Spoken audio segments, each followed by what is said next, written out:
खुशहाल धरती के खुशी के 10 मंत्र आप देख पा रहे होंगे। फिनलैंड के मोहल्लों में समानता ही है। खुशहाली नेचर को भगवान मानते हैं और जहां खुशहाल के सर्वे में पिछले 4 वर्षों से वर्ल्ड हैप्पीनेस रैंकिंग में शीर्ष पर है फिनलैंड। दुनिया में खुशी का पैमाना बनाने वाले विशेषज्ञों से ये जाना और यह दैनिक भास्कर में प्रकाशित हुआ यह खबर, जिसमें मुख्य रूप से 10 ऐसे महत्वपूर्ण बिंदुओं को रखा गया जो मैं आज आपके सामने प्रस्तुत करने जा रहा हूं। खुशहाल धरती से खुशी के 10 मंत्र।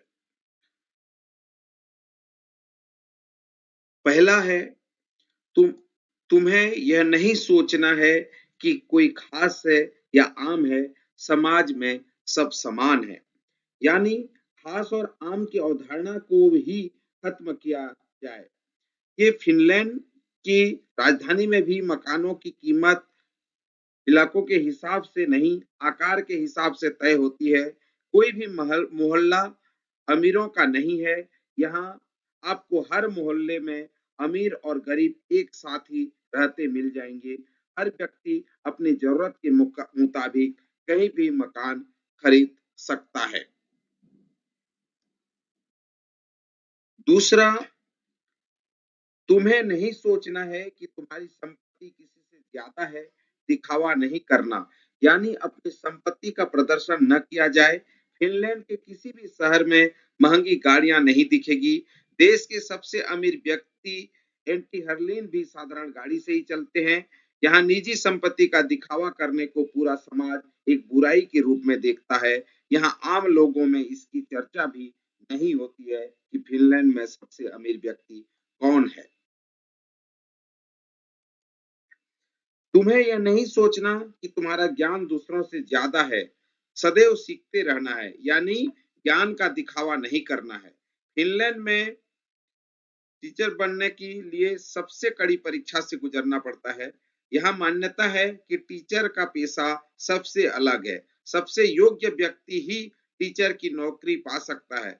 योग्यता के साथ ही विनम्रता टीचर के लिए अनिवार्य है। यहाँ टीचर्स बच्चों के दोस्त बनकर रहते हैं।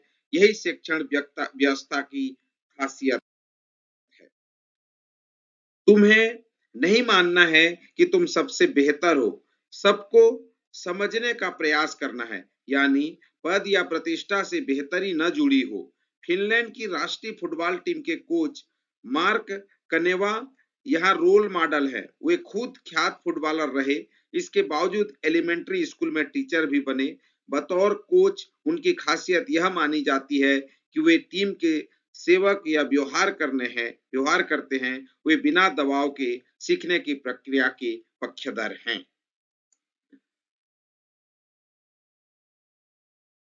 तुम्हें यह नहीं सोचना है कि शिक्षा पर तुम्हारा विशेषाधिकार है, ये सबका हक है।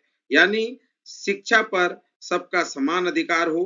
फिनलैंड में शिक्षा बिल्कुल मुफ्त है। सिर्फ स्कूली शिक्षा ही नहीं, विश्वविद्यालयों तक में शिक्षा पूरी तरह निःशुल्क है। बाहर से आकर पढ़ने वालों के लिए भी स्थानीय छात्रों को सरकार पढ़ाई के दौरान भत्ता भी देती है। यहाँ किसी को अपनी उच्च शिक्षा का दम नहीं होता है।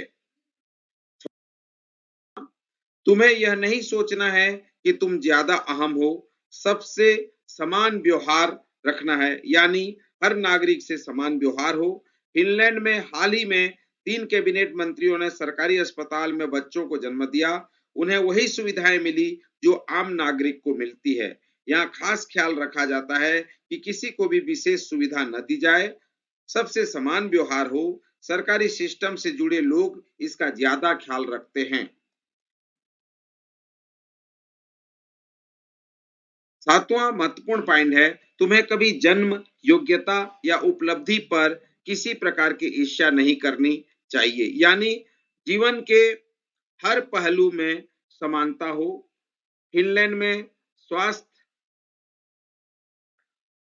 सुविधाओं के लिए, शिक्षा के लिए, रोजगार के अवसर भी समान है।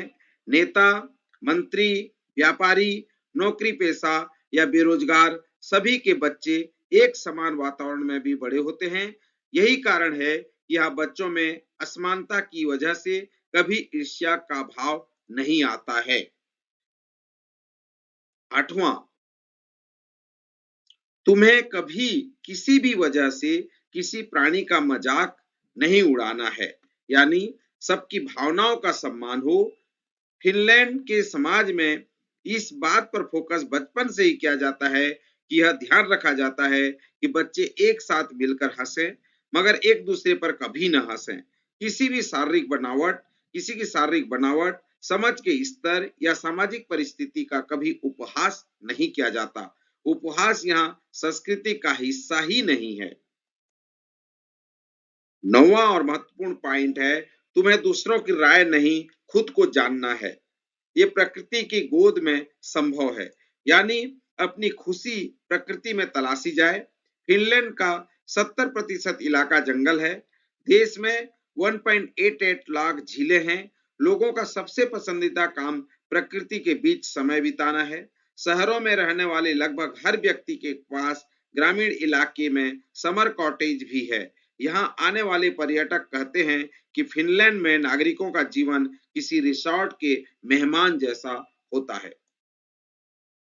10वां सबसे अंतिम पॉइंट, इस खुशहाली धरती से हम सीखें, तुम्हें अपनी उपलब्धियों का बखान नहीं करना है, बिना श्रेय लिए काम करो, यानी श्रेय लेने के बजाय चुपचाप काम किया जाए।